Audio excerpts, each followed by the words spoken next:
The chairwoman is on her way, but we can move. I know we have a lot of people here that have other places more important to be, I'm sure, in their personal and professional lives. And I've been told that Mr. Jaffe is one of those people. So if we can have the roll call, please. Calling the roll, Ms. Brown. Ms. Brown is absent at the moment. Mr. Gallagher? Here. Mr. Jones? Mr. Jones is absent at the moment. Mr. Miller? Here. Ms. Conwell? Here. We have a quorum. And public comment. No one has signed in. In the packet, there's the minutes of October 2nd. If they're in order, I'll accept a motion in a second. I'll make that motion to approve the minutes from October 2nd. And second, thank you very much. All in favor? Aye. Against? Thank you. Resolution 2018-0209, and Mr. Jaffe, if you would come up, sir, we want to get you on your way. Did you have the clerk read it? Yeah, that's what I asked. Resolution number 2018-0209, approving the appointment or reappointment of various individuals to serve on the Cuyahoga County Soldiers and Sailors Monument Commission Board of Trustees for the term 11/16/2018 to 11/15/2023. Thank you, sir. Thank you, Mayor, please, council,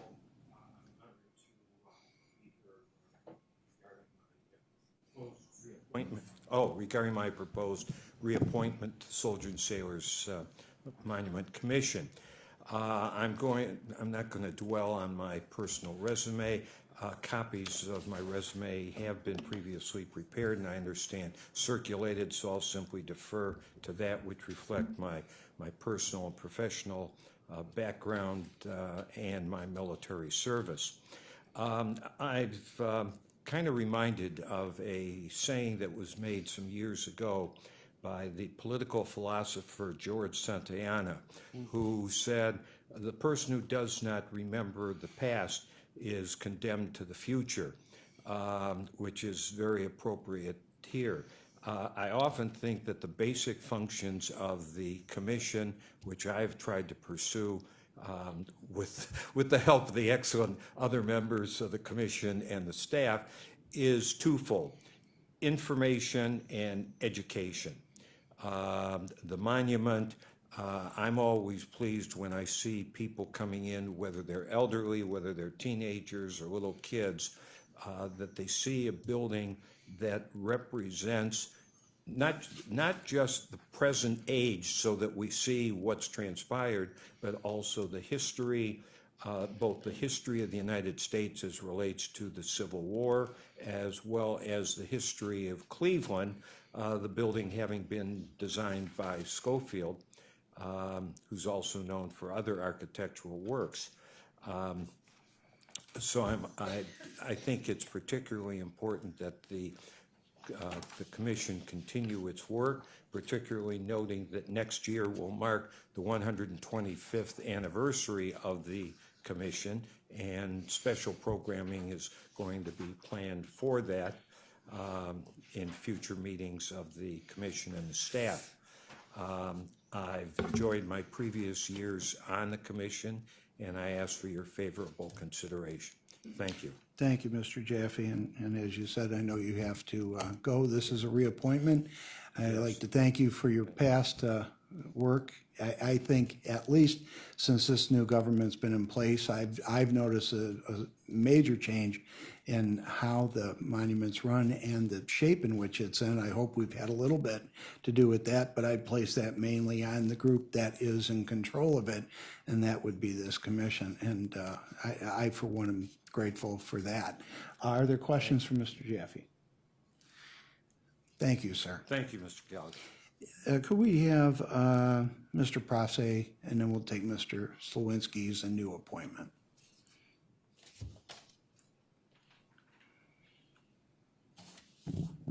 Thank you.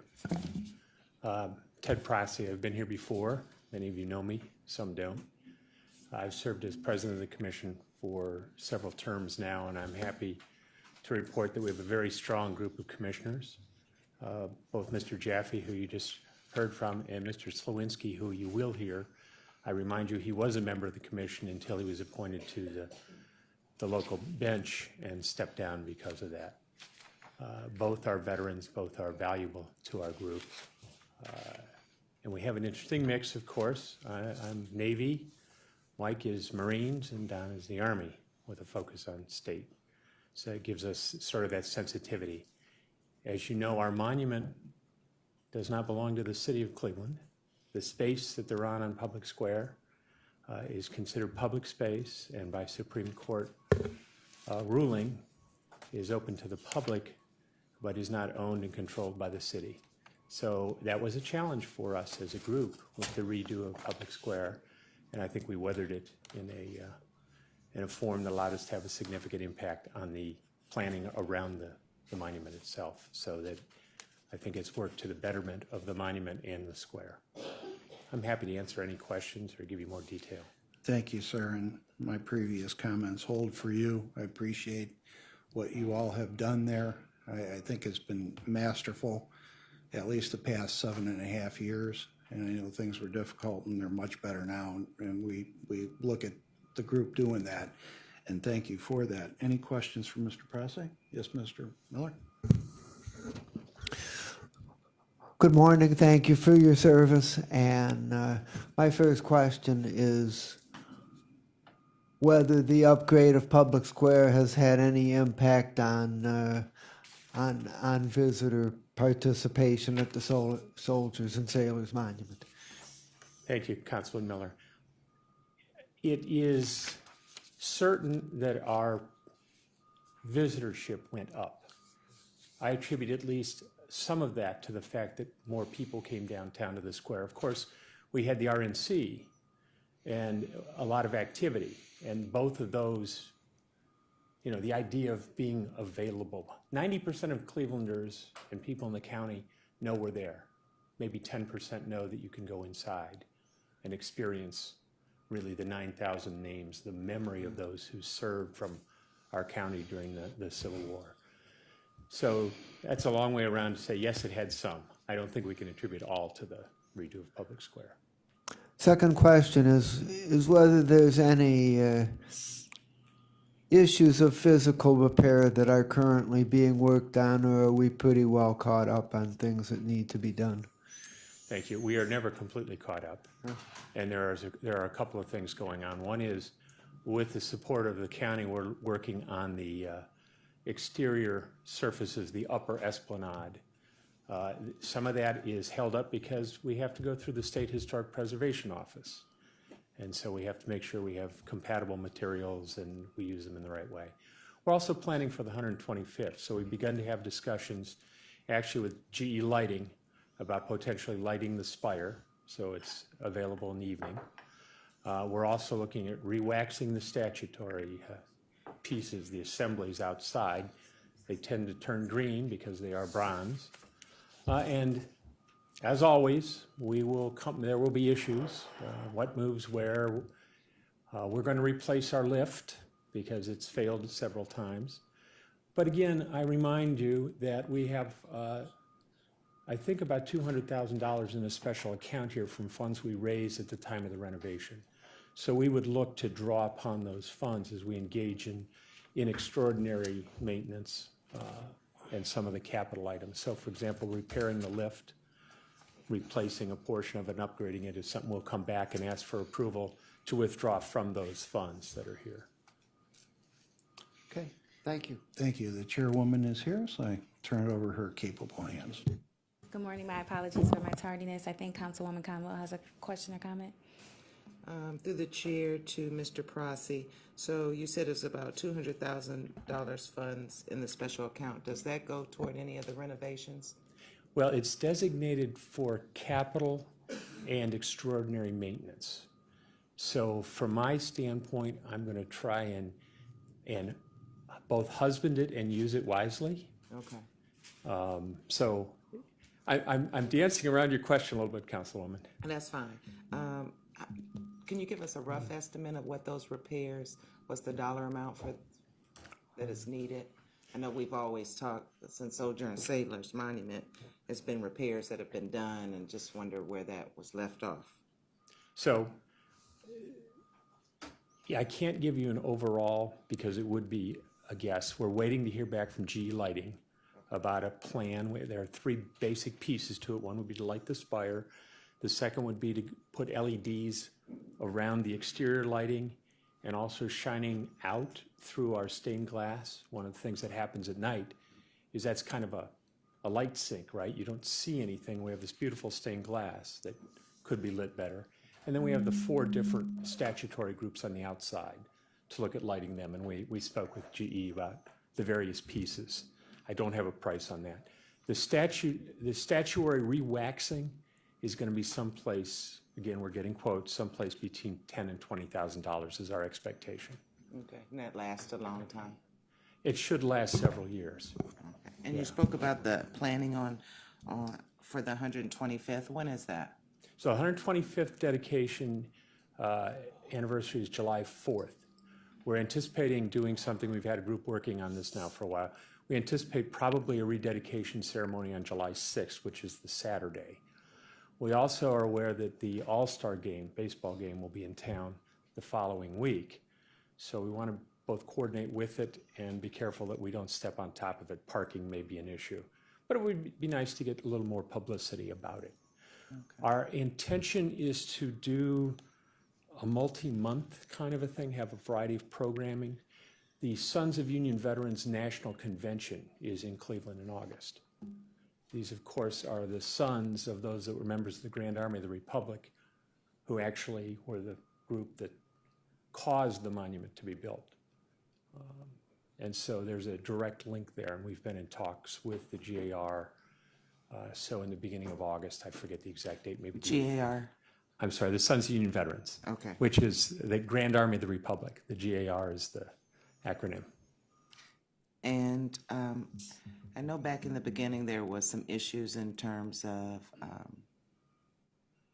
people coming to the meetings. That's been settled, you know, in terms of the board meetings. Yes, ma'am.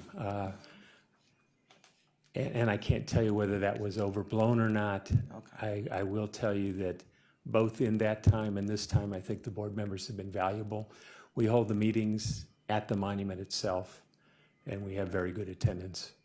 Can you send us the next schedule for the next meeting? Absolutely. And I And we guess- are always on our website as well. All public notices are given. So we will send them directly to the council office and have them circulated. Okay, and last question through the chair to Mr. Prosy. In terms of damage or anything like that, outside or inside, there's been no criminal activity or anything? You'll remember that approximately 2 years ago, we had some people that got up and climbed around on the one statue and bent some pieces, removed pieces. We recovered all that, restored it to the best of the ability. That's the historic preservation standard, is not to replace, but to try and repair. We've done so. We also received full payment from the three individuals involved, so they've all paid off the money that was involved. Thank you. Thank you. Other questions from the committee? Councilman Jones? Okay. What are the annual revenues for the monument? We do not charge for entry. Okay. We have a minimal amount that we will charge that covers our payment of our staff for someone who wants to have an event there after hours. We accept donations. We also sell souvenirs, T-shirts, magnets, that kind of thing. Those funds we hold in a separate account, and our treasurer then is responsible for those, and we use those to replenish the souvenirs, to do minor repairs. One of the things we're doing for the 125th is a book that focuses in on the monument that is also on Schofield. So it takes in his other works, the ridges down at in Athens, the Mansfield Reformatory, the Soldiers' Home in Xenia, those kinds of places. And so we'll front that money for that, which is approximately $9,000. That will come out of the revenues that we've accumulated from those kinds of events. And then we will have that available both for our use and also for sale. Do you have a rough estimate of what the revenues are? Our annual revenues are approximately $10,000. 10,000.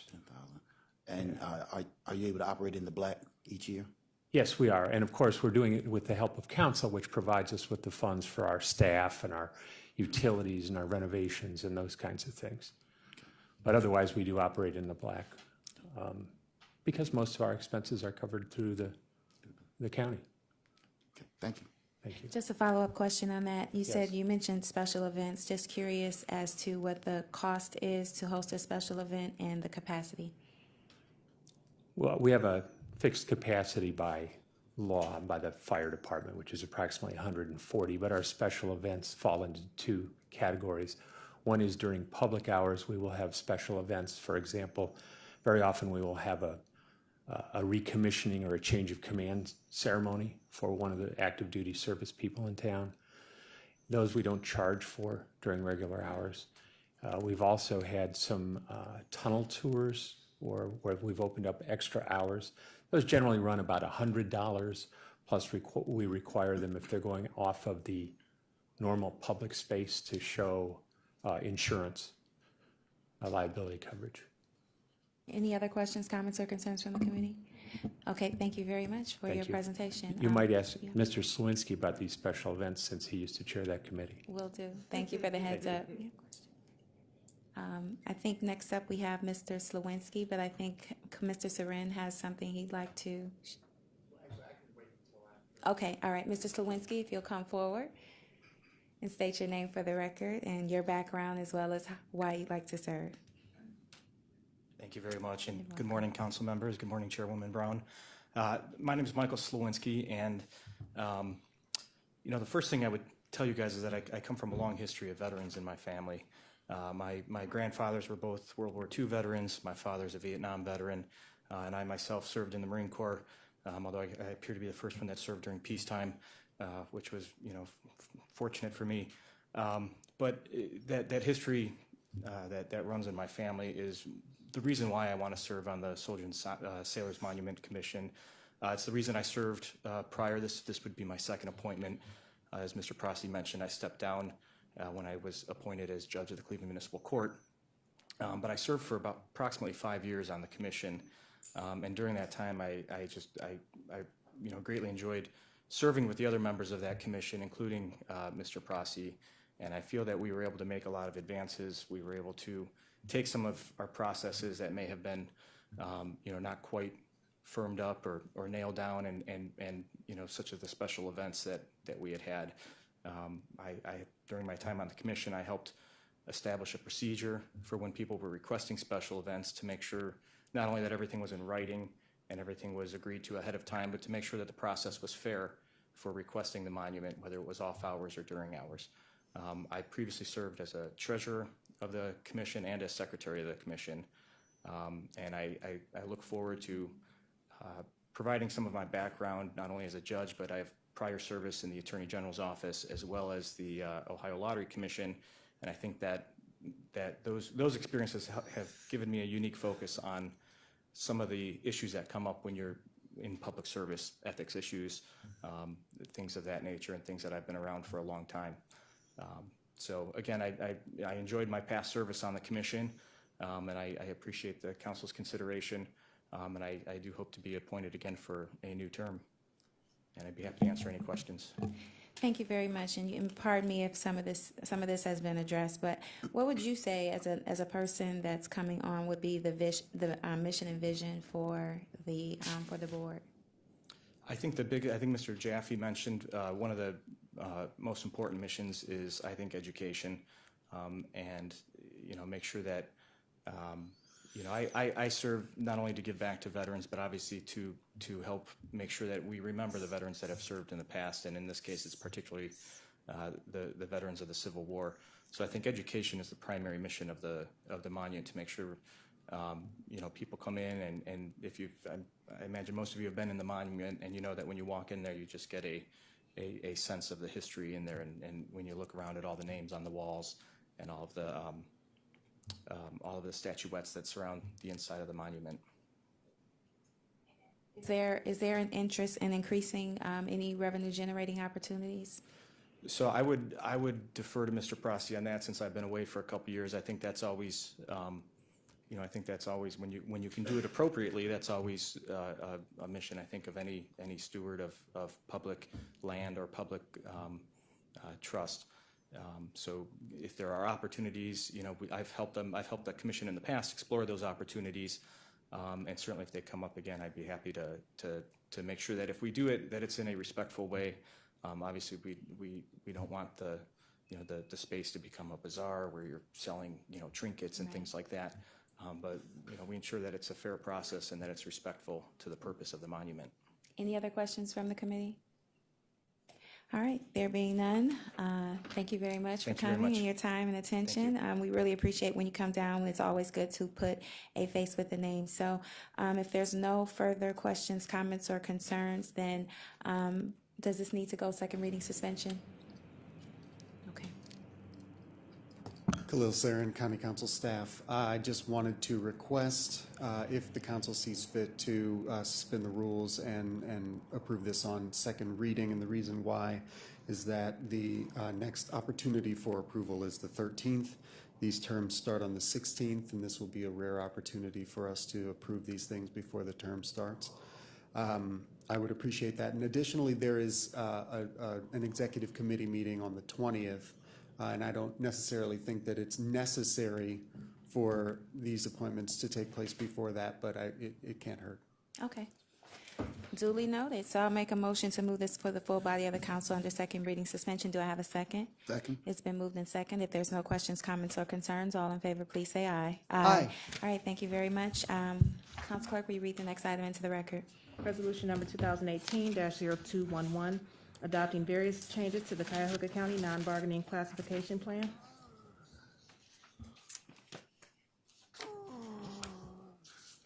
Mr. Buchanan. Good morning. Good morning, Madam Chair, members of the committee. I'm Albert Bouchahine, the Manager of Classification and Compensation for the Personnel Review Commission. Before you for your consideration are modifications to the county's non-bargaining classification plan, changes in department's operational needs and routine maintenance, as I state, the revision of 5 classifications and the creation of 3 new classifications. All the modifications before you have been prepared by the PRC Class and Comp staff, who has worked extensively with the HR department and management to ensure that they're fully aware of the proposed changes before you. In accordance with the PRC rules, the proposed changes were posted on the PRC's website prior to your consideration. The PRC considered and approved recommending these changes at their October 3rd, 2018 meeting. Madam Chair, we're requesting that these recommendations be approved under second reading suspension of rules. I thank you for your consideration, and I'm happy to answer any questions you may have. All right, these, as you stated, are all modifications. We're not making any deletions. Correct, Madam Chair, there are no deletions. Okay, and then I see we have 3 new classifications.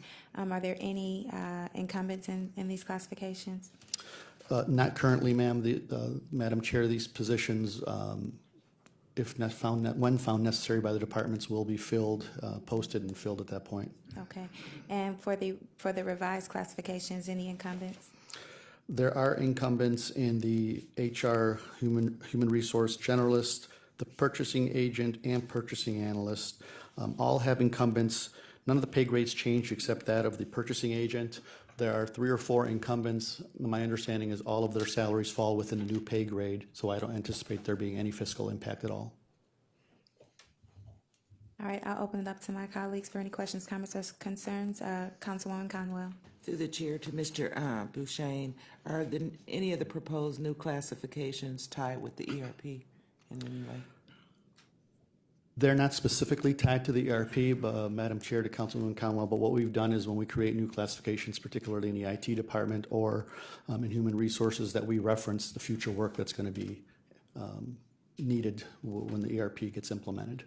Okay, so But they're not specifically But they created will. because of the ERP. Thank you. Councilman Gallagher. And maybe I misheard, but what rises to the level of emergency in this? This isn't specific, none of these are specifically are caused, or we don't need an emergency reading. The reason is that because of the length of this process, this is one way that we've thought maybe expedite the process is by shaving a week or 2 off. But none of these. Does that affect anyone or anything? Sometimes it does when there's a classification where a department needs to post a position and they can't do so until this body approves it. But in this particular case, there's no classifications that the departments are waiting to hire imminently. Short of an emergency, I don't see why we would move forward with an emergency under second reading. But that's up to the chairwoman. Madam Chair, if I may, again, at this point, there isn't any of the classifications that are being created that the departments are waiting for to fill at this point. So I will leave it at your discretion, obviously, as to what you do going forward. Any other questions, comments, or concerns regarding this? Yes, Councilwoman Conwell. And Mike might have asked this because I let my mind slip away. So in terms of the proposed new classifications, that funding is in their budget for those three? Madam Chair, Councilwoman Conwell, when the departments see fit that they want to fill the positions, they have to follow an internal process and get approvals from OBM. I, at this point, don't know if the funding is there, but they can't proceed to post the positions until they do get that approved. Okay. So is it my understanding that you're saying we cannot post the new classifications unless we do this under second reading suspension? That is correct, Madam Chair, but my understanding is that these positions, none of them are waiting to be posted right now, so I can withdraw my request that it be under second reading. If you want to go forward under a normal process, that's fine. Okay. Any other questions, comments, or concerns? All right, with respect to your request, I will make the motion to move it forward under second reading suspension. Do I have a second? Second. All in favor? Please say aye. Aye. Any opposed? No. Okay, we have Mr. Gallagher who has opposed. All right, thank you, Councilman. Thank you, Mr. Duchesne. Thank you. All right. If we will move on to our next item. Resolution number 2018-0215, confirming the county executive's appointment or reappointment of various individuals to serve on the City of Cleveland, Cuyahoga County Workforce Development Board for various terms. Thank you very much. Okay, I know we have a number of individuals here. Mr. Moore, if you are present, then thank you very much. If you'll step forward, state your name and your interest in serving on this board. Good morning. Thank you for allowing me to come before you today. My name is William Moore. My current title is a Program Delivery Manager with the Ohio Department of Jobs and Family Services, working out of the Office of Workforce Development. My intention on serving on this board is to assist the Director Grace Kilbane, in the successful operation of our Ohio Means Job Center and helping individuals in the Cuyahoga County match them with match their talent with employers seeking those individuals that are in need of employees. Thank you very much. I'll open it up to my colleagues for questions. Councilman Miller. Is there anything that you're aware of that we should be doing differently in the way that we handle workforce? At the present time, I don't think there's anything that we should be doing differently. I know that in today's economy, with the unemployment rate being low, one of the things that we're working out of the Office of Workforce Development with the state is our increased efforts on outreach to make the community aware of the activities that go on inside the Ohio Means Job Centers. And again, it's matching the job seekers with the employers that are in need of talent for their businesses. So I don't think there's anything different I don't have any recommendations for anything differently than what we're currently doing now. All right, are there, Councilman Jones. Mr. Moore, can you speak to the opportunity corridor and the businesses that are developing along this road? Can you speak towards the workforce component that's going on there? Again, as it was developed over the years, there was always the comment that it was just a road for easy access. But it was always my feeling, if there was a strong workforce component that helped to provide skills and connect people to the jobs that were coming, then that was a plus. Can you speak to that? I apologize. I'm not going to be able to speak to that. I don't have a lot of information regarding that. As I worked primarily out of the southern part of Ohio and moving into Cleveland, I haven't yet been educated and informed on a lot of those initiatives that have come up that way. Okay. So I apologize. I don't have the information about it. Thank you. All right, thank you, Councilman. Any other questions, comments, or concerns? Oh, yes, Councilwoman Conwell. Through the chair, to Mr. Moore, those individuals that, and I know you're new going into this, but those individuals that don't currently match an employer when they come into the Ohio Means Jobs, what do you think more that you can do for those individuals? A lot of the times when we have job seekers coming into the Ohio Means Job Centers, and we want to educate them on the current labor market information that's being provided by the employers and what's the trends are. Individuals at our agency, we have our reemployment services where we target those individuals who have lost their jobs or are currently unemployed, and it is unlikely that they're going to return to that industry due to decline in that industry. So we try to identify what type of skill sets that they have, what can be transferred to other industries, or what type of short-term training or other training that may be available to them to get them marketable into other industries. So we're trying to, again, match their skills to what the industries and what the economy is telling us are in need of. Do you have a current partnership with Tri-C? So if you have an individual that comes in that may not have anything for what is being offered right now, but needs just a little tweaking of, their skill set, do you have a partnership with Tri-C? I do believe that Tri-C is part of the workforce group that is there, and they are one of the providers that we would use for the training. That would all go under our WIOA Title I office, which is handled by the United Labor Agency for Cuyahoga County. So they would do the determinations on those and get those individuals registered or assigned into those types of training so that they could be marketable in the new industries. I'm very interested, and you probably can't answer, maybe someone else can. What are the numbers of the individuals that come in to Ohio Means Jobs but aren't able to be helped, so we can really know how we can drill down and really help those people? Yeah, I wouldn't be the one that would handle those statistics, but I would definitely follow up and see if we can get that information to you. Thank you. All right, thank you very much. Any other questions, comments, or concerns from the committee? Thank you, Mr. Moore. Thank you. All right, our next person on the agenda is Mr. Dan O'Malley. If you are present, will you please step forward, state your name for the record and your interest in serving on this board while giving us a little bit of background. How you doing today? Good morning. Good. Thank you very much, Madam Chair, members of the committee. My name is Dan O'Malley. I'm the campaigns director for the North Shore AFL-CIO Federation of Labor, where I have worked for the last 3 years. Previously, I served as the state director for Working America, which is an affiliate of the National AFL-CIO. And in my job as one of 2 full-time staff members at the AFL-CIO, have a variety of responsibilities. I serve as chair of our organizers roundtable, work with our 150 or so affiliates on their needs and advocate on their behalf in many different ways. It would be an honor to sort of represent that perspective on the Workforce Development Board, and I appreciate being considered for that. I also serve as a council person in the city of Lakewood, where I serve as chair of the Finance Committee. And again, just would be grateful for the opportunity to serve and offer a labor perspective on the board. Thank you.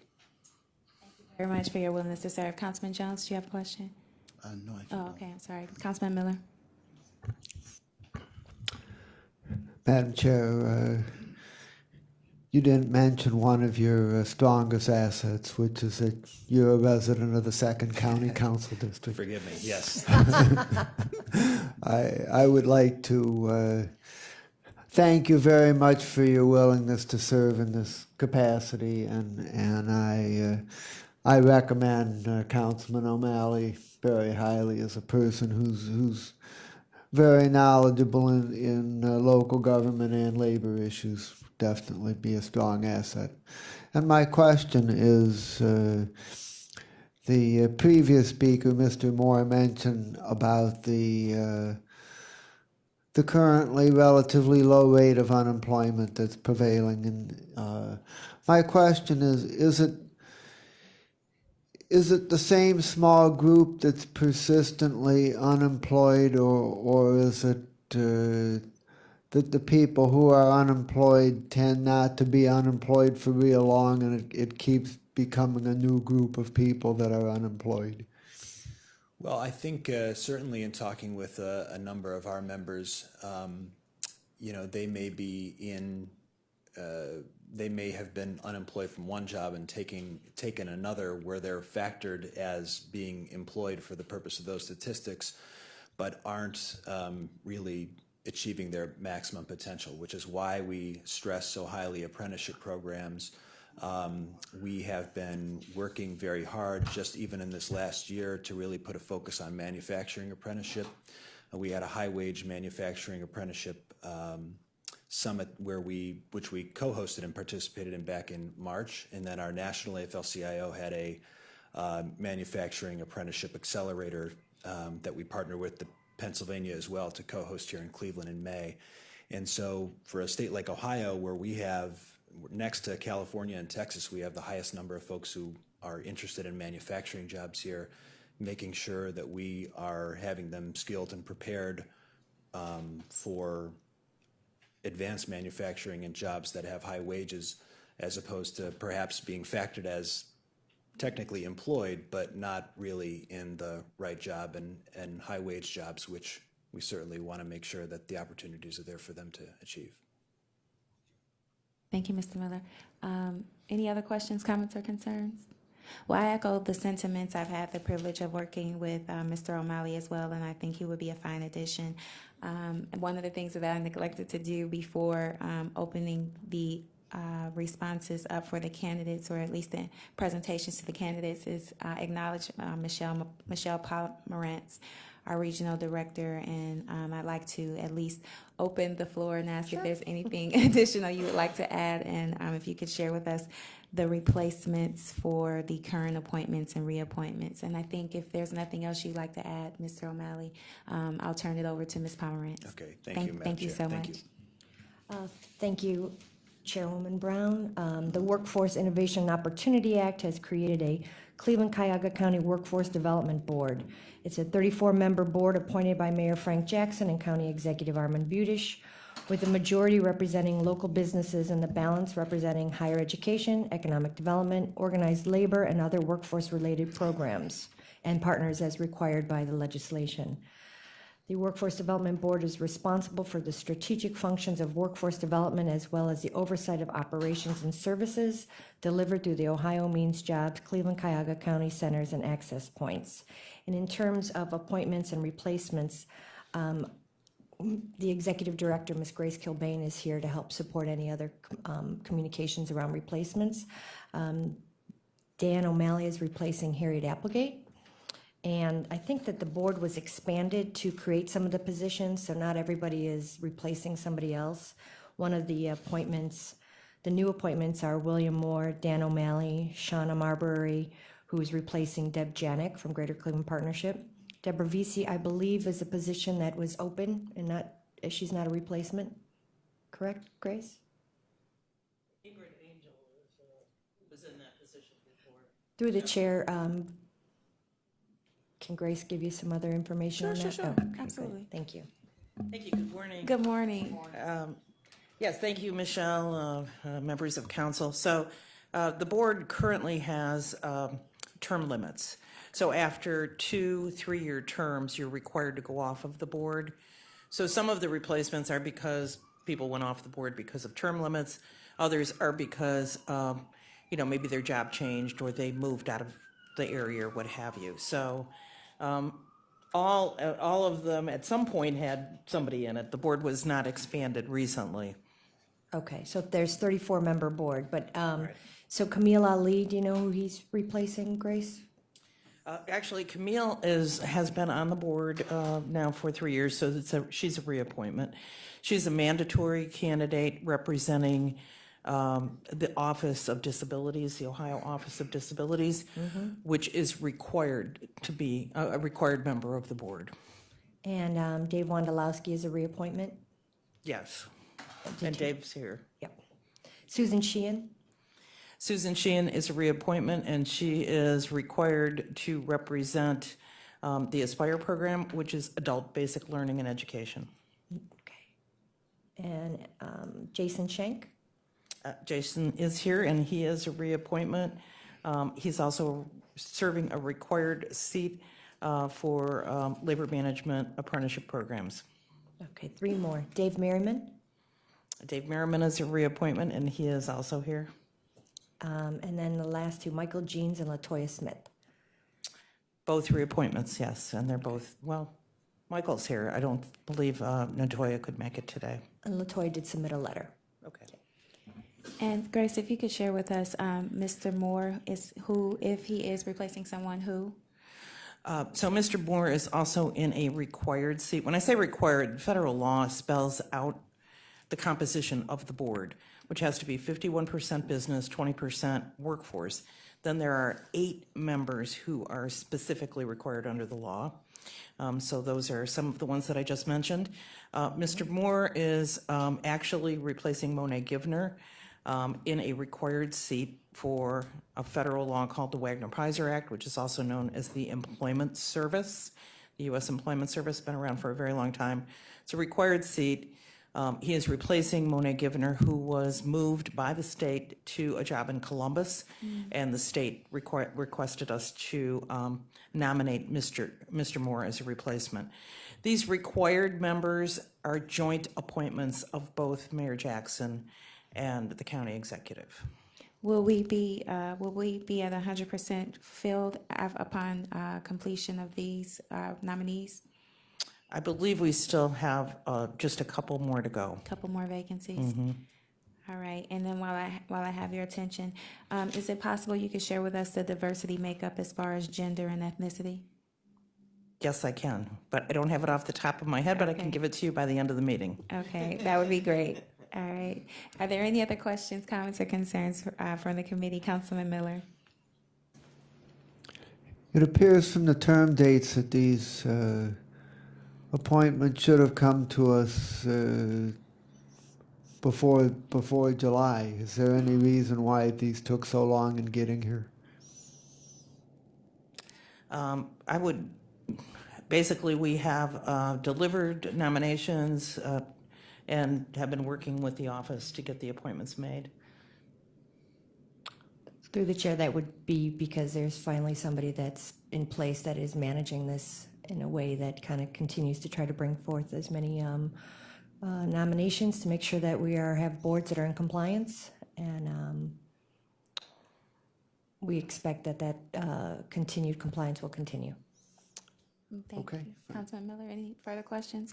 I think it might be important to add too with the new hiring. I think the director position was vacant for quite some time. If you recall, with Mr. Kraus going on to become the mayor of Solon, so there probably was some lapse of continuation of effort. So I'd like to personally applaud Ms. Michelle Pomerantz and the administration for picking this ball back up and moving it forward aggressively. Any other questions, comments, or concerns? All right, thank you. I think Thank you. if you'll stand by for Lifeline. I will be here. Okay, thank you so much. The next candidate I think we have coming before us, Ms. Marbury submitted a letter. So if Deborah Vesey is present.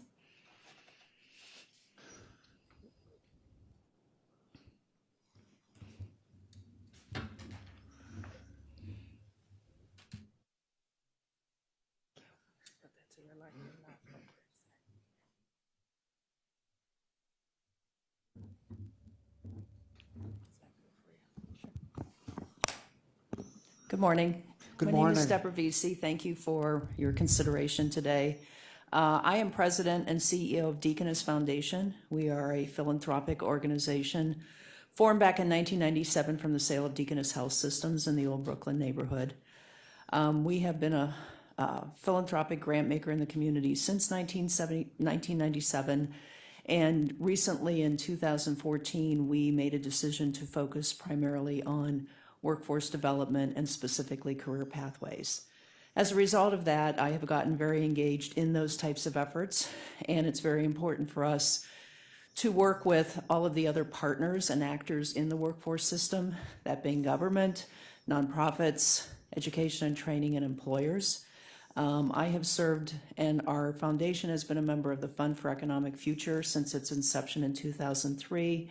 I have been serving as the chair of their job preparation committee for the last 3 years. I am also currently chairing the Cuyahoga County Workforce Funders Group, which I think some of you are familiar with. This is a group that was put together back in January 2016 by County Executive Bhootish, and it is currently focused on creating sector partnerships and intermediaries in 3 sectors in our community: manufacturing, healthcare, and information technology. I am chairing that group on behalf of the other members, which are Cayuga County, the City of Cleveland, the Workforce Investment Board, Greater Cleveland Partnership, Team NEO, our foundation, the Cleveland Foundation, the George Gunn Foundation, the Fund for Economic Future, did I say Cleveland Foundation, and United Way. So I'm working very heavily with that, and I was honored when County Executive Bhootish called me and asked me if I would consider being appointed to the Workforce Investment Board. I have gotten to know and work with Grace and her team over the years. I have great respect for Grace and the work of her team and the board, and I am more than happy and willing to serve in a fiduciary responsibility to support that work. I've also been serving on the Strategic Functions Committee of the Workforce Investment Board. So I'm here today to thank you for the opportunity and to answer any questions you may have. Thank you very much. You mentioned the Cuyahoga County Workforce Funders Group. I'm just curious there are a lot of partners there. Can you address some of the goals and successes you've had as chair?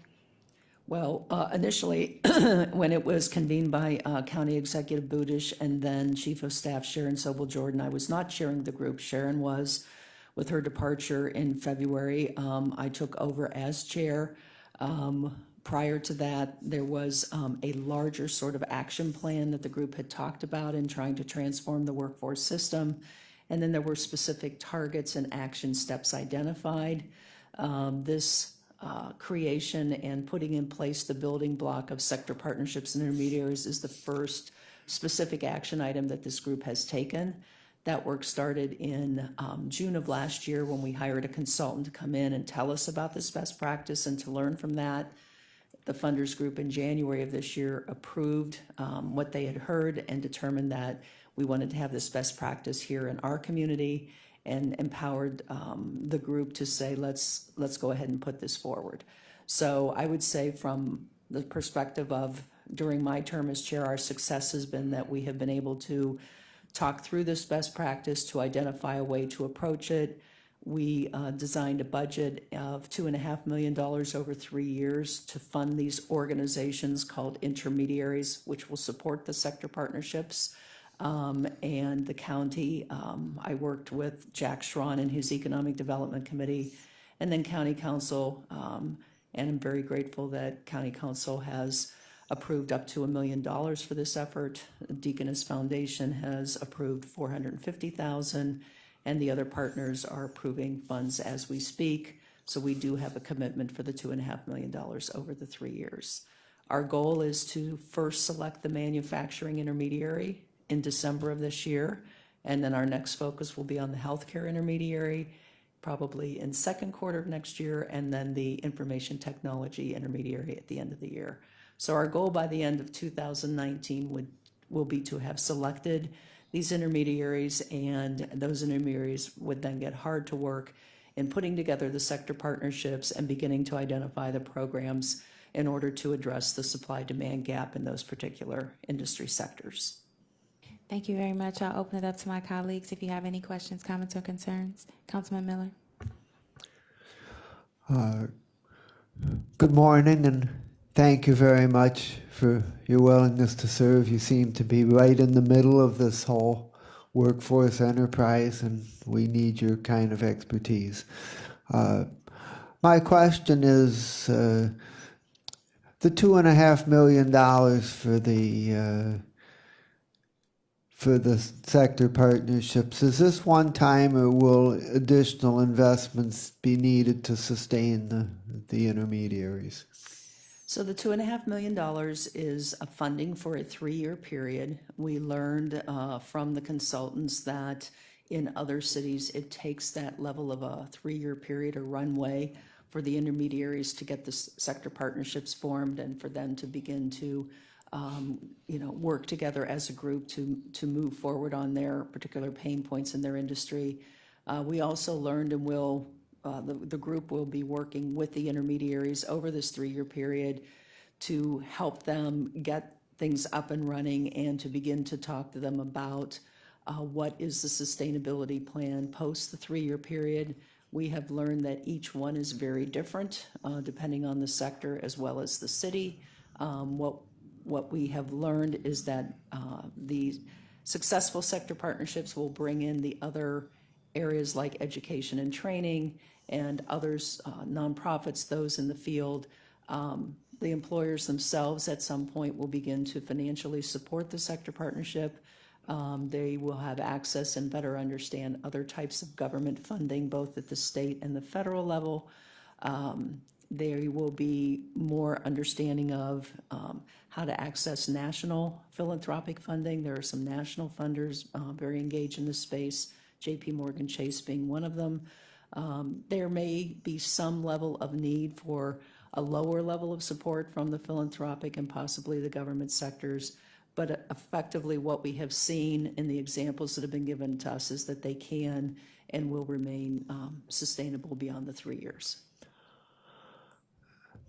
Madam Chair, Ms. Vesey, are the intermediaries going to be working in Cuyahoga County, or is it going to be more regional in scope and go beyond the county? Well, initially, it will be focused on Cuyahoga County, but as we know, our workforce system is a regional one. We have people living in other counties that work here, and we have businesses in counties outside of Cuyahoga that employ Cuyahoga County residents. Because the group is made up specifically of funders from Cuyahoga County, specifically the county itself, and other philanthropic organizations whose geographic focus is Cuyahoga County. That is where we will start. My hope is that over time, in order for it to be truly successful, it will morph into, and the desire will be for it to become more regional. And compared with other regions of similar size and population, how well do you think Greater Cleveland is currently doing on workforce development? Are we doing better than most, not as well, or about the same? That's a difficult question to answer, but I'll be as honest as I can. I think that for the 4 years that Deaconess has been involved in workforce development, I have been told by others that have been working in this for many decades in our county that we are in a period of really sort of a renewed energy and passion to really address this issue and to make a difference. Just the fact that this Cuyahoga County Workforce Funders Group has come together and stayed together now for almost 3 years is, I think, one strong example of that. It's a very collegial group. We work well together. We're beginning to know each other better, developing that level of trust and respect that is really necessary. So I'm very optimistic about our future. There's a lot of work to be done here as well as in many other cities.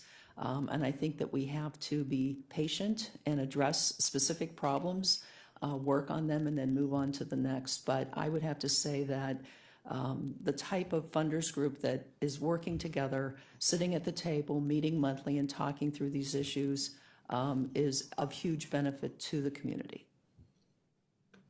All right. Are there any further questions, comments, or concerns for Ms. Vesey? Is that right this time? Yes. Okay. All right. My apologies for mispronouncing it the first time. No problem. Thank you for coming, and we appreciate your time and your willingness to serve in this capacity. We're going to move on to our next item on the agenda, which are the reappointments for the unexpired term ending 6/3/2020. And our next candidate is Camille Ali. And Ms. Ali is not present, as I understand. Is there someone? I believe she sent I think she sent a letter. No. Oh. Okay. We're going to move forward with Mr. William Gary Sr. Good morning. Good morning, Councilman. Good morning. Good morning. I am very, very honored to be here this morning for reappointment consideration. I'm William Gary, and I serve as the Executive Vice President for Tri-C, responsible for workforce, community, and economic development programs. I've been with the institution now 4 years, having come from the Washington, D.C. area, where I served as Vice President for Workforce Development at Northern Virginia Community College. And then prior to that, I worked in the private sector, managing a telecommunications, aviation, and manufacturing company. In the past 4 years, Tri-C has made a concerted effort to restructure and realign its workforce programs to make sure that we have that alignment with our community-based organizations and the business community. A key component of that stakeholder group, or what I call the workforce ecosystem, is our Workforce Development Board. For 4 years, I have represented Tri-C on the board, and I thought that that was strategically important because the board needs to be represented at Tri-C at the highest level of leadership. And in that past 4 years, I've worked very closely with the board and with Grace Kilbane to make sure that our programs are aligned with the strategic direction and priorities of the board, as well as the business community. And I'm looking forward to continuing that if I have your reappointment approval. Thank you very much, Mr. Gary. Do we have any questions, comments, or concerns from the committee? All right, Councilman Jones. Well, welcome from the DC area. I'm from the Baltimore area. And, go back all the time for crab cakes. I understand.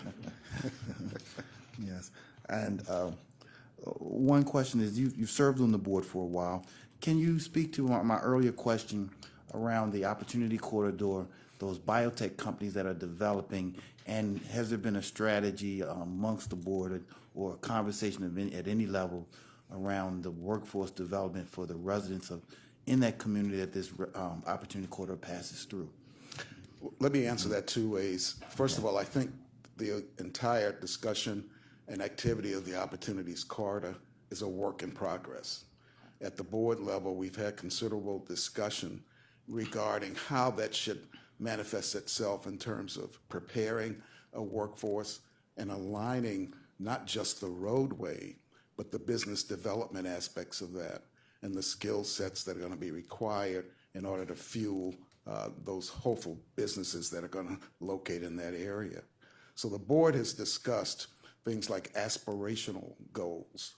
How do we as a board take a look at further aligning the skill set requirements and matching those with the prospective businesses that are going to move into that area?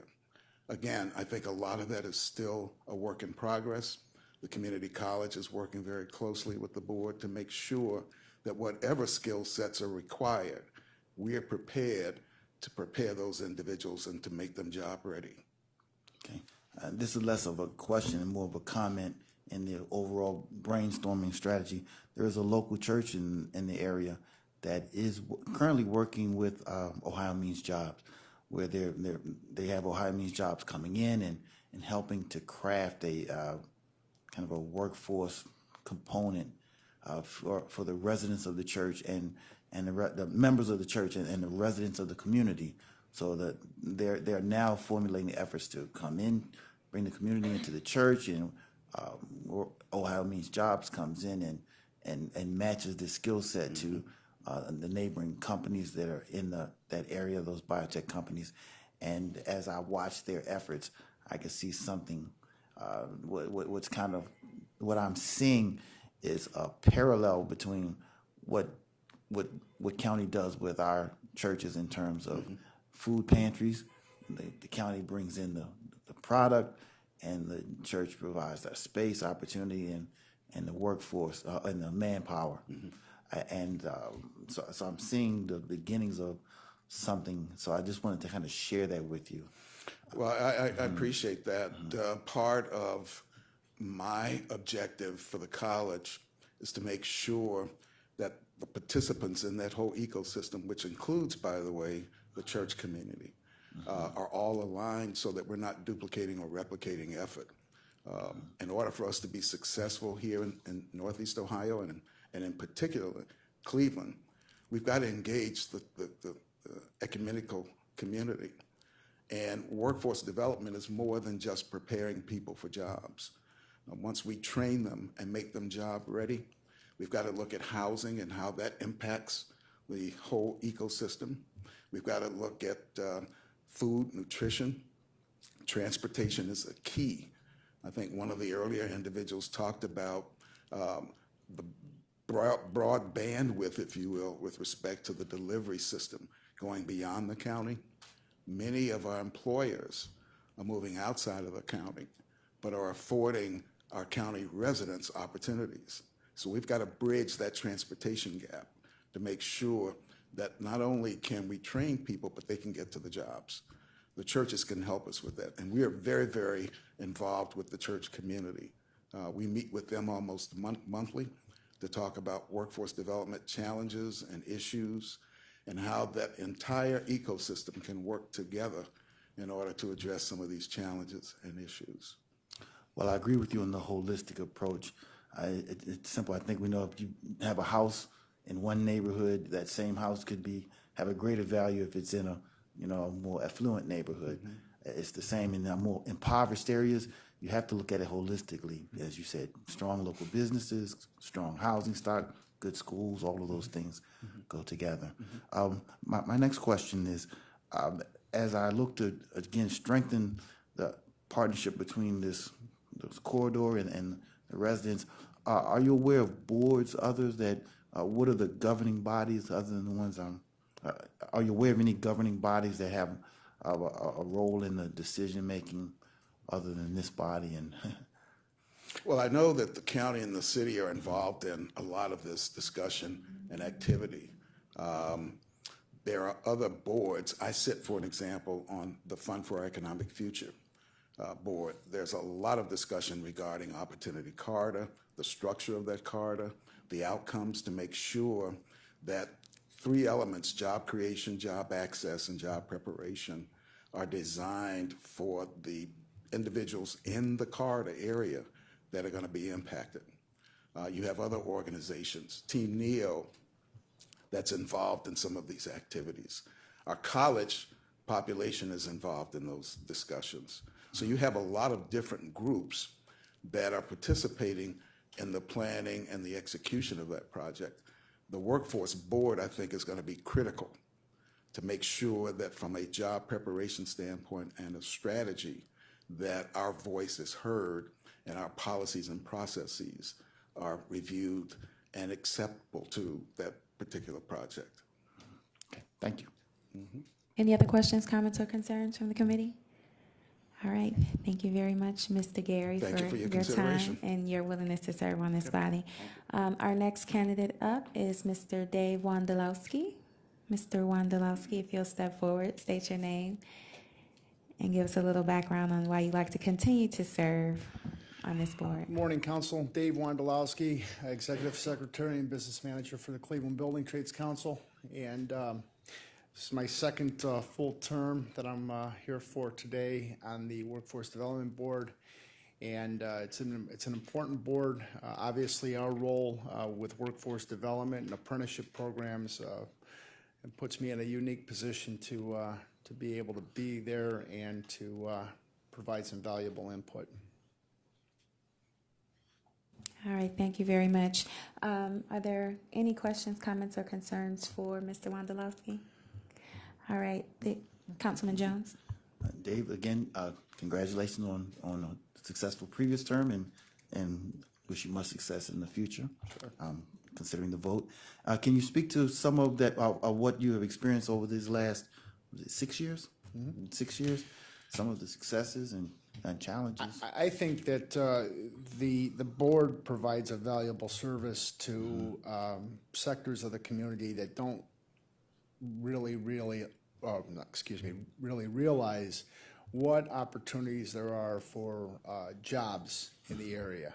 And not only do they offer that type of education, but they also offer employment training, which is very important, especially if somebody's coming in that may have been in a menial, some sort of a menial job and needed some additional skill set to gain some meaningful employment.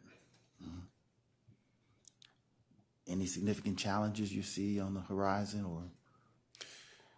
Well, I don't think there's going to be any challenges in terms of keeping people working as long as economic development efforts continue here. The more economic development that takes place in the county, the more wages will rise, the more that employers will compete for people, and the more the economy will be able to sustain itself. So, Thank you. sure. One of the things that I'd like you to maybe touch on or highlight is the attention to the reentry population. Some of the other individuals that spoke before us, and I probably could have touched on this with Mr. O'Malley as well, but with him being new versus your reappointment, reentry population, can you speak to that? Because when you look at the schools, I know that those individuals that have felony are unable to receive financial assistance. So can you touch on how your organization can help with this population or have made steps to help with this population? Well, I'm certain, and Grace would be able to elaborate more on this, but I'm certain that we're working with people on reentry, but there are groups out there that groups like Towards Employment, for example, that specialize in efforts for reentry. The building trades in particular prides itself on the efforts that we put forth to take people that have been incarcerated and get them back into some meaningful employment. It's very important that when people are released from incarceration, that they get into the workforce as quick as possible, so that they can avoid some of the pitfalls that got them incarcerated in the first place. So. I think that the building trades model really is a good one in terms of workforce reentry. So, thank you. Looks like Ms. Jones has a follow-up. Thank you. One question leads to another. I was in a constituent meeting, community meeting a few weeks ago, and I just turned it into a conversation. Share with me your concerns, and when I did, I opened up a can of worms. It was a positive thing, and that I learned what the community was actually thinking about, as opposed to talking about the things going on here. But one of the driving questions, and I was in the city of Garfield Heights, the question was, what are we going to do for our young people in terms of work? Not everyone's going to college. We need more vocational opportunities. Can you speak to, and I have to say, over these years, we've talked a lot about sending people to college, rightfully so, but the reality is not everyone is going. Can you speak to, just over the horizon, and what opportunities, and again, I'll use the word challenges, to bring in more vocational schooling, and or however you might envision it? Well, can you speak to that idea of increasing vocational opportunity? well, it's a little bit off the topic of workforce development. You think so? Board, You think the that's board, not the board here workforce itself, but I mean, development? what Yeah. we're doing, we're obviously, the building trades is engaged in intense outreach constantly. In fact, we just had a job fair last week. We had 300 people attend. We hold about 5 of those a year, and so we also have a pre-apprenticeship program at Cuyahoga Community College, where Mr. Gary is working, and we also have high school pre-apprenticeship programs, such like Max Hayes. We work with them. We also work with the current vocational schools throughout the county to recruit people into the building trades. So, How many are there? How many schools, vocational schools? There's probably 8 to 10, I would say. I mean, off the top of my head, Polaris comes to mind. Obviously, our Max Hayes High School comes to mind. Cuyahoga Valley Vocational School comes to mind. I think we're going to be implementing a program soon in Parma Municipal School District. So, I mean, We're working with school districts throughout the area to provide them with the curriculum to get high school students in the mindset of what we do and to see whether or not they can be interested and find some enjoyment in being a building tradesman as a career, or women. Okay, thank you. Man or woman. Thank you, sir.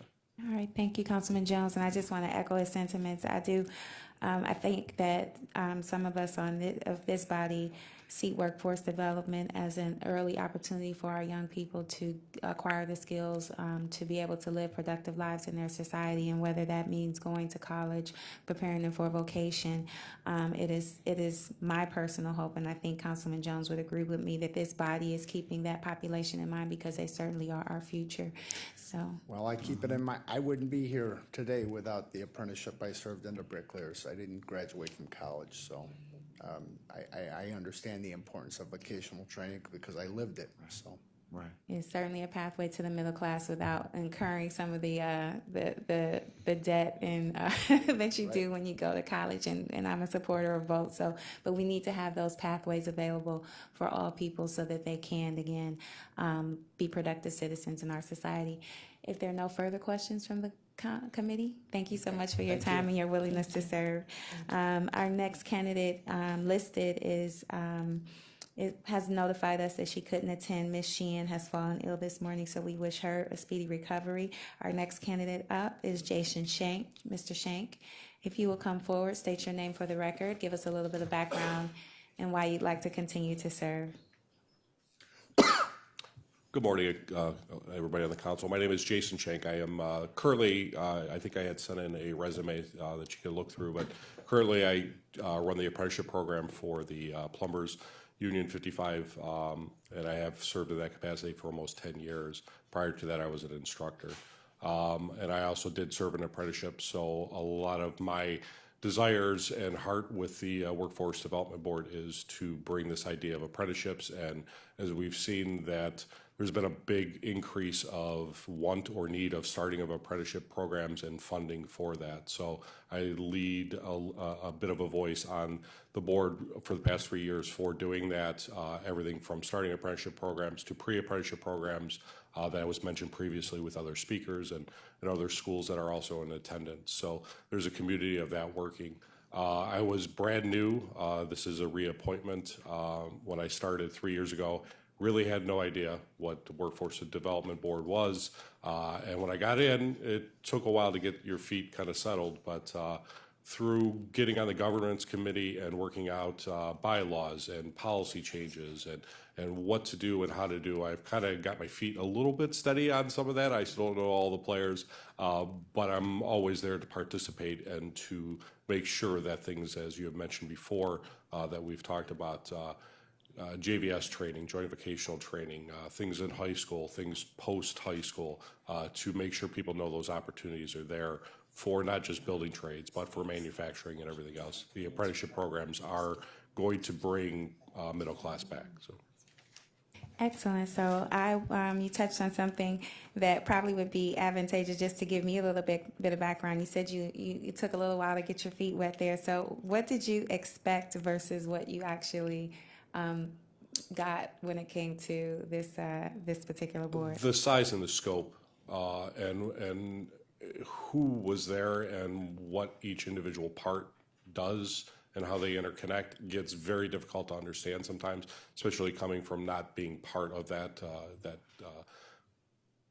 work area that I came from. So that was probably, and I'm still not perfect with it, but that was probably the most difficult part I had of it. But what I noticed most was, and it seems to be growing now, is maybe there was a big disconnect between what employers need and what workforce was doing.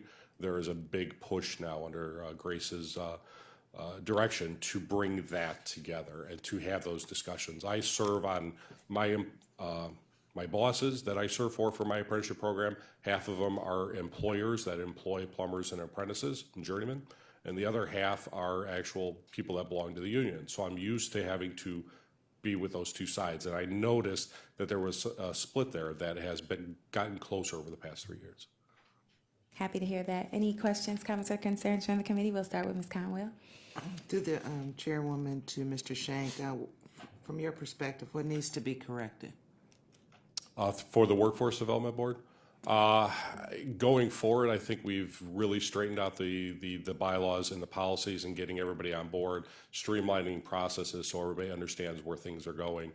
And it just further discussion and education of the board members, and this idea of people being on there for 6 years really becomes an issue sometimes, because it may take you 3 to 5 years to actually feel comfortable, and then you're off after a year when you can maybe become more effective. So maybe something of extending term limits, if people are willing to, things of that nature. All right, thank you very much. Any other questions, comments, or concerns? Well, we thank you for your time, your continued willingness to serve, and we look forward to your continued feedback and your continued growth in this position. So thank you for thank you for your time. Our next candidate looks like our very own David Merriman. If you'll come up and share with us a little bit of why you'd like to continue to serve. I think most of us here are familiar with your background. Good morning, David Merriman. Just for the people who are watching, and for the people who are watching, sorry, it's all three of you. No, I'm just kidding. It's for the record. David Merriman, Assistant Director of Health and Human Services. Very, very pleased to be nominated to serve on this board once again. This is a reappointment. This will now be the third time I've been appointed. I believe the first time was as an interim. The second time was when I became the Administrator of Job and Family Services. In my current role as the Assistant Director of Health and Human Services, I'm supporting workforce initiatives across departments, and I could think of no better place to do that work than in alignment with the team that Grace has assembled at Ohio Means Jobs and with the Workforce Development Board. I think there are many projects that we're working together with right now between county departments and Ohio Means Jobs and the Workforce Development Board.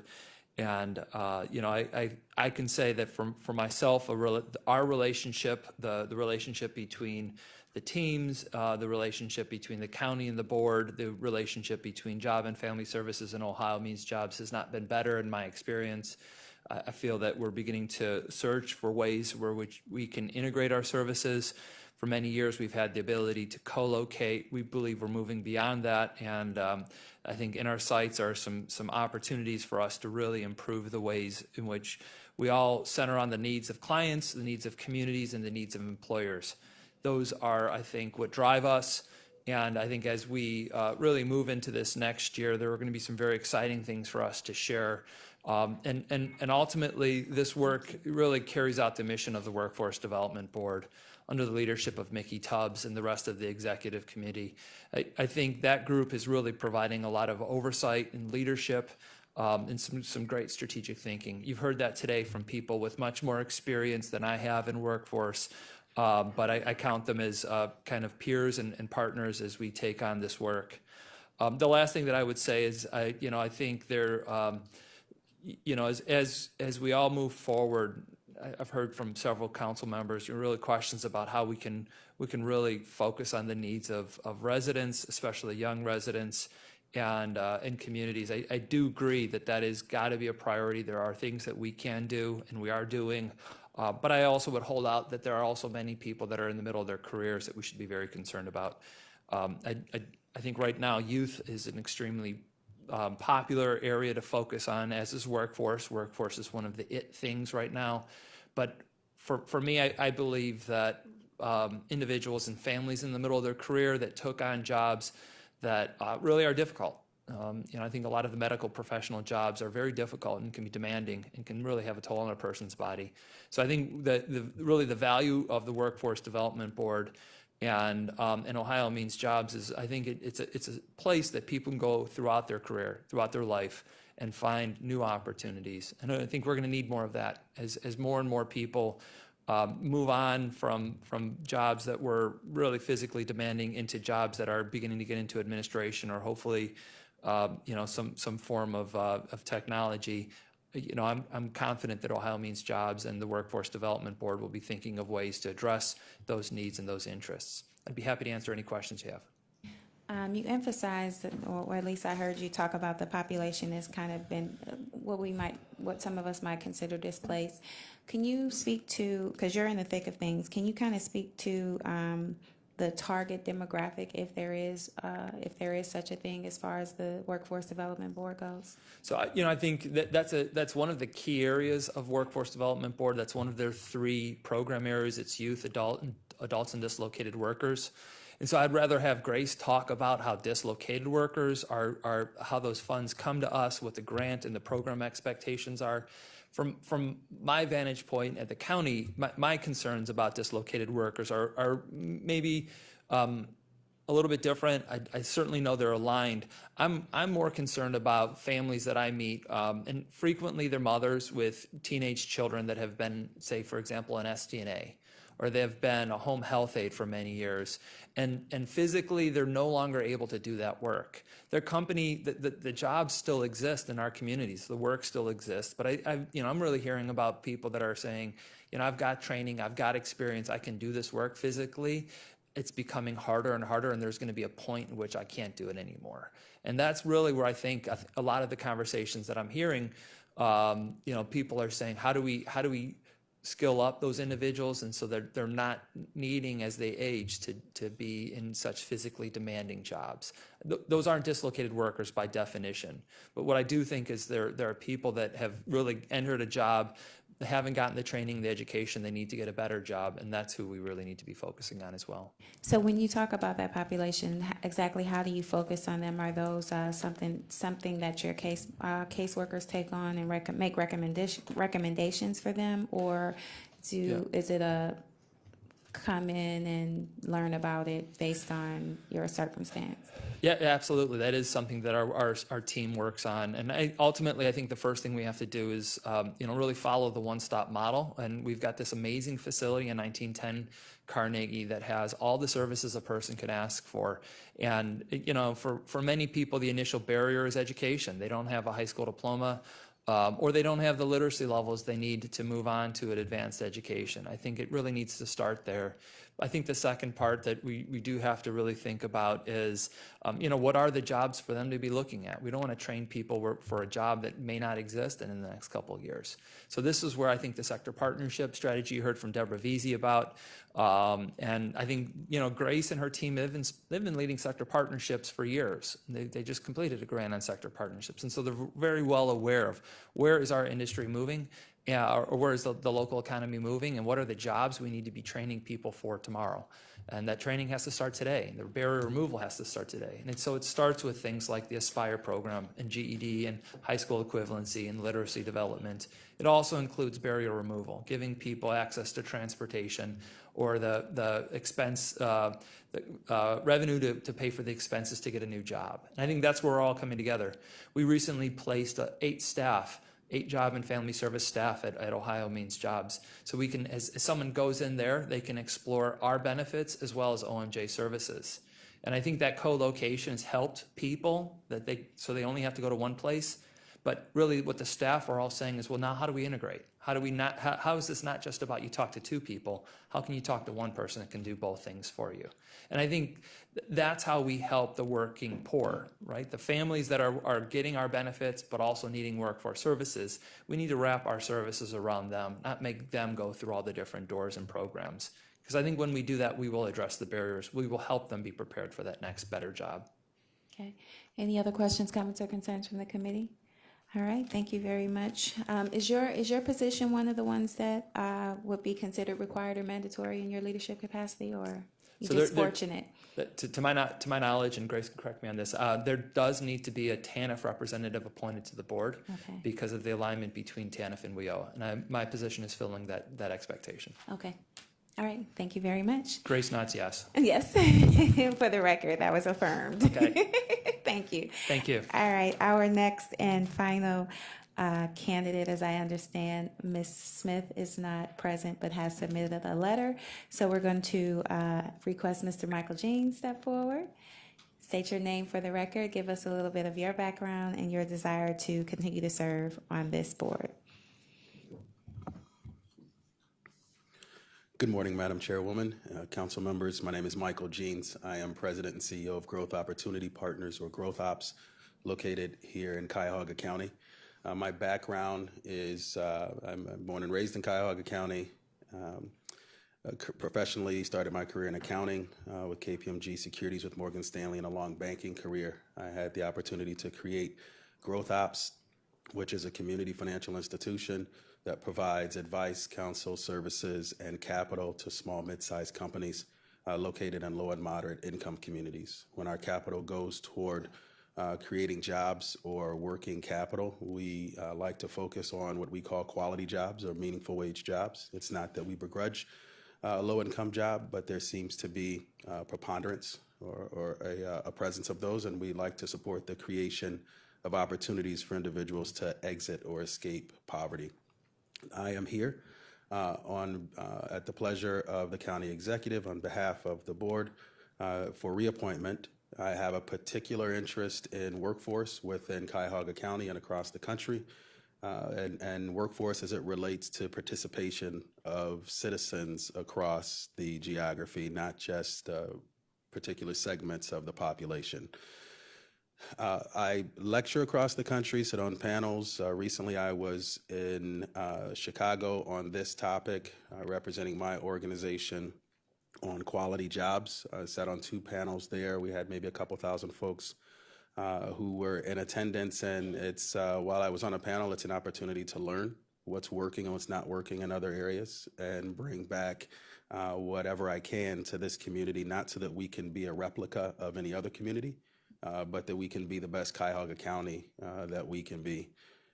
When it comes to redevelopment of the community and jobs, I heard some particular questions from Councilmember Jones around Opportunity Corridor, as well as some conversation around what do we do for those individuals and those youth who are not necessarily college ready. And I'd be glad to address those and any other questions that council might have. Thank you. All right. Well, I just want to touch on something. You said you travel, so I'm just curious as to some of the best practices that you've seen that we've picked up. Yeah, I will say that to start, Cuyahoga's doing a very good job, and I think the work that Grace and team are doing in Cuyahoga County is not to be discounted by any means. Sometimes there's value in traveling outside and seeing what other people are doing to come back and recognize we're doing our part. That being said, I think the pictures that are painted best are the pictures where our youth and the broader cross sections of communities can see themselves in the future that's being developed. Youth or working adults, and all too often we are hearing from underserved or underrepresented communities that they don't see themselves, that the redevelopment or the opportunities or the renaissance, however it's phrased, they don't feel it's for them. And the communities that are doing the best job at this are the ones where that future is one where all residents see themselves in it. Okay, and so what is it that you might say that we could improve upon? What can we do better? I think it is a challenge for a region that has historically been industrial to move forward into new areas of technology and commerce, industries and segments that maybe don't have the same origins of industry. And so, the age-old question of can the auto worker become the biotech engineer? Maybe, maybe not. Who am I to set the ceiling?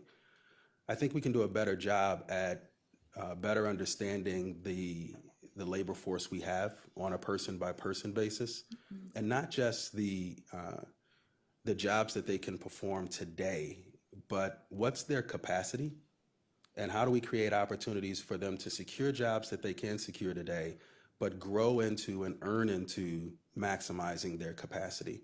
So I think we can do more of what we've begun, but it's a wholesale shift, I think, when it comes to understanding at a very granular level our labor force and matching them to opportunities of tomorrow.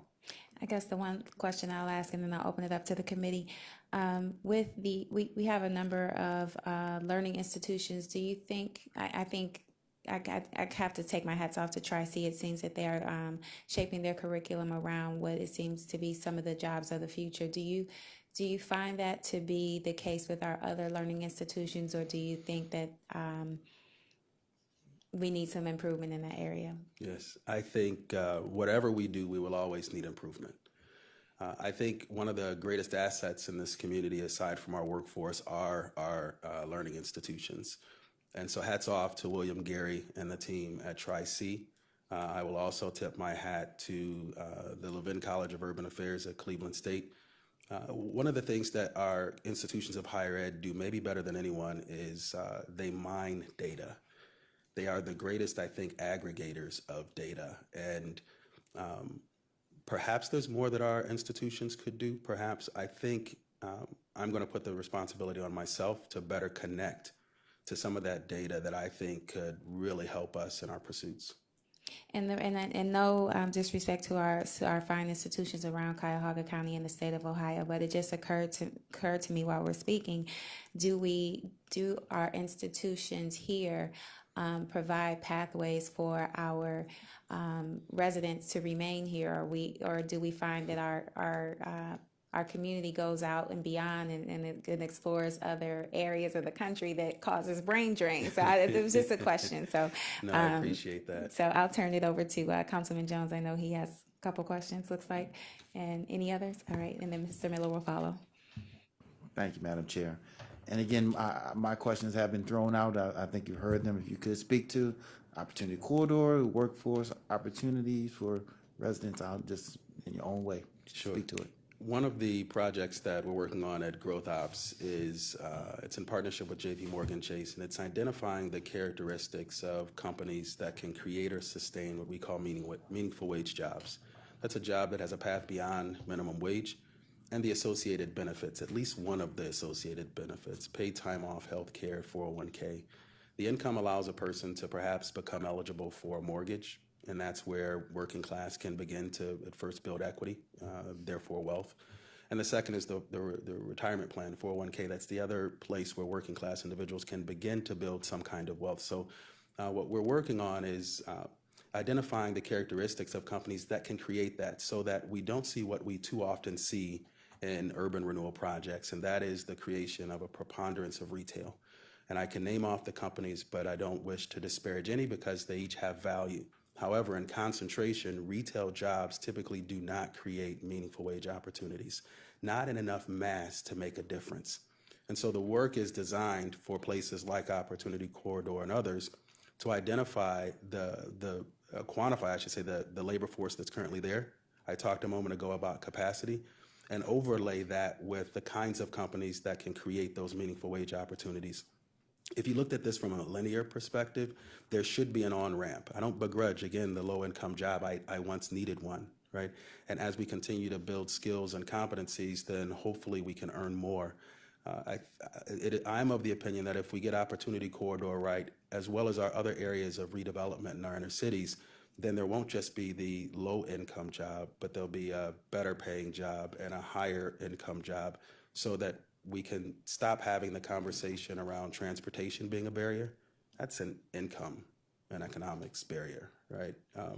But if we can create that kind of linear continuance within, or continuum within our inner city, and it's not overweight in retail, then I think we are not only creating paths that are exits from poverty and low income, but we're also creating examples of success within the communities where these men and women, these boys and girls live. Opportunity Corridor, I think, has been, it has ebbed and it's flowed, and I've been asked to maybe participate in some of those conversations and meetings recently. So I can't speak to the history of it. I know it's been challenged, but it is, in fact, I think, a good opportunity for Cleveland, and I have particularly planted a flag such that if this becomes a thoroughfare for the wealthy to get downtown and home at a higher rate of speed, shame on us. Right. Thank you for that comment. As you were saying that, I was thinking about, obviously the retail, the low wages, but this is an opportunity for better paying jobs. And with that, and I said it earlier, holistically, As I just look at the area that I live in and I represent, it takes more than just a job, because sometimes we get a job and then move somewhere else, you know. And this is not all on workforce. We have to create the housing opportunity so that the housing stock is attractive enough for those higher paying jobs to want to be near their work. Yeah. My question more is when you mentioned the barrier to transportation, the one thing about this highway is it's coming into the neighborhood where they don't have to get on the bus. You might be able to walk to work. Yeah. And you know, this is not trying to get out to Solon. So it's here. So you're right. Shame on us if we let this opportunity pass and not put opportunity put meaning into the name of Opportunity Corridor. Absolutely. So definitely, let's talk after. I'd like to get your number. We can have more conversation offline. Thank you. Okay. Mr. Miller? Good morning. Thank you for your willingness to serve on this board. And my question is what the workforce program can do to help young workers, especially those from disadvantaged communities, either become entrepreneurs themselves or to get jobs with other entrepreneurs. Thank you, Councilman Miller. The Workforce Board has a committee, which is the Youth Council, and I'm on the Youth Council committee, a newer member. I think one of the things that in areas of opportunity for the board and the Youth Council is sometimes we speak in terms of government, if you will, and when we relate that to jobs and careers, it doesn't really match up well with the language that our younger millennial and younger population are talking. And so when we talk about employers, it takes them a moment to get there. They're looking at, you mentioned entrepreneurship and maximizing their skill sets. So I think one of the areas of opportunity we have is understanding and better speaking the language of our youth, not from a perspective of slang, but they look at workforce differently. And I don't know that they often use the term workforce. They're not looking for the job that they can have for 30 years. They're looking at growing their own skill sets and their competencies and their capacity. They're looking at having interaction with leadership within companies. And so I think there's an opportunity for us to revisit how we're approaching our youth. And if we can do so in a manner that's palatable, that is aligned with how that generation or these couple of generations now are approaching workforce, approaching the labor force, I think we can have better outputs of success. Thank you. Thank you, Councilman Miller. The one thing that kind of struck me that you spoke on was the transportation relative to being a socioeconomic kind of issue, and I would just respectfully venture to say that I'm not sure that that's 100% accurate when we look at, places like New York and Chicago where they just have an abundance of public transportation. And I think even for myself who, I think if we had greater access, that we would utilize it more. You have a reduction in service and an increase in the fares, and it is not actually very affordable at this point. And given the circumstances of individuals that I know who want to utilize or need to utilize public transportation to get to work, in some cases it's actually cheaper for them to own a car. So I would venture to say that public transportation, we need to really remain focused on that because it provides access to get from one place to another. But when it's so limited, as we have reduced again the number of bus lines and the number of stops and pickup times, that makes it challenging. But I would say if I could get to my house from the Rapid, quite conveniently, I would take advantage of that because it's much easier than parking here downtown. So just wanted to highlight that and again call that to your attention. Is there any other questions, comments, or concerns? No. If I may, Chairwoman? Yes. Oh, yes, please. I absolutely agree with that. I'd like to see us get to a place where public transportation in Cleveland is not the anticipation of those who have fewer resources, but that we all get on the bus and the Rapid because it is the mode or method of transportation that makes sense. And secondly, when it comes to income and transportation and jobs, I think from my perspective, I don't see high income earners not take a job because it's 5 miles out of the way. But we've unfortunately created an environment where low income workers have to consider that. And it's a shame that opportunity escapes because of a couple of miles. If we can get competencies and income up, then distance to travel to the opportunity becomes less of an issue. So my particular focus is in improving and increasing the competencies within our community so that these men and women can earn a meaningful wage and they can make a meaningful decision about where they spend most of the hours of their day. Thank you, Council. No, thank you very much, and that makes sense as well, so I appreciate your feedback. All right, so we have concluded our candidates. If there's nothing further, I think this needs to be second reading suspension. I wasn't sure. I've kind of lost my way with all of the candidates. Okay, so this is going to be second reading suspension. And before we move forward, I just want to go on the record and let the members of the body as well as the listening audience know that the membership currently consists of 31 out of 34 members. So we have 3 vacancies, 1 from the mayor, 2 from the county. That gender makeup is 19 men and 12 women, and ethnicity is 16 Caucasian, 15 African American, and it is noted that the board is seeking applications of members of the Hispanic community, it looks like. So I just wanted to make sure that we identified that information has been presented and set before us. So if there are no further questions, comments, or concerns, I've made the motion. Is there a second? Second. All right, it's been properly moved. Second, it's been properly moved and second. If there are no further questions, comments, or concerns, all in favor, please say aye. Aye. All right, thank you very much. This will move to the full body of the council under second reading suspension. I want to thank everyone again for their time, attention, and patience. If there's no miscellaneous business, this meeting is adjourned. Great. All right.